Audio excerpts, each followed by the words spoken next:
Hello everyone! So meron tayong bagong nabiling baby, ang ating Xiaomi Mini Smart Induction Cooker. I-unbox natin at i-test natin kung okay pang luto at sulit ba ang presyo na nabili natin. Of course, before tayo mag-review, susutin muna natin ang ating anti-radiation na Ion Spec Eyewear. Ito ng mga mommies, excited talaga tayo i-unbox ito at gamitin itong ating Xiaomi Mini Smart Induction Cooker na nabili natin sa Shopee. Of course, secure din ang pagka-box ng mga mommies, naka-bubble wrap at may instructions pang kasama.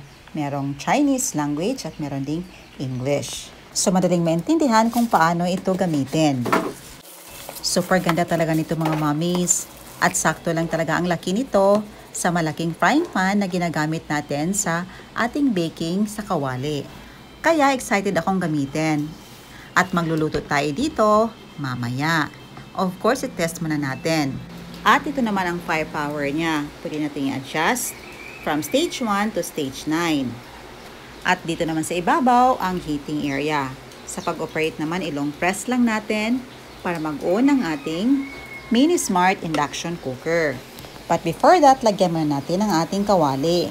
I-turn on natin at adjust natin ang firepower kung mga ilang state ang gusto natin sa ating pagluluto. O diba, napakadali lang gawin. No need na tayong mag-press-press pa. Paikutin lang natin ang knob para ma-adjust natin kung ilang stage ng heat ang gusto natin sa ating pagluluto. Of course, i-try natin ang ating bagong induction cooker. Naglagay lang tayo dito ng olive oil. Magluluto tayo ng ating paboritong popcorn.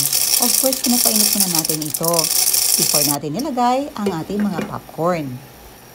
Tinakpan lang natin at wait until na mag-pop ito.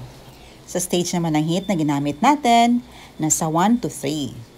Dahil malaki ang kawali na ginamit natin, ito na nag-pop ng mga mommies. O diba, ang dali lang gamitin. Sulit ang presyo at very elegant pang tingnan. Sa halagang 1,500 pesos plus, may maganda at bagong induction cooker ka na. Ito na, after a few minutes, ready na ang ating popcorn. At dito pinaikot lang natin or in-adjust lang natin ang ating knob into 0. At ilong press natin ito sa center para mag-off ito. Ito na ang ating masarap, crunchy at mainit-init na popcorn. Ang sarap nitong lagyan ng cheese mga mommies. Napaka-crunchy at paborito talaga to ng ating mga anak. At kunting ingat lang mga mommies dahil mainit talaga ang ibabaw ng ating induction cooker after nating magluto.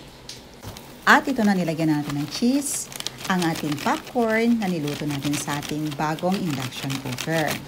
Kaya sa mga nagtatanong kung saan ko ito nabili, check nyo lang sa description box below or sa comment section below. Ayan lang po. Thank you so much for watching. See you in my next vlog. God bless you all and stay safe everyone.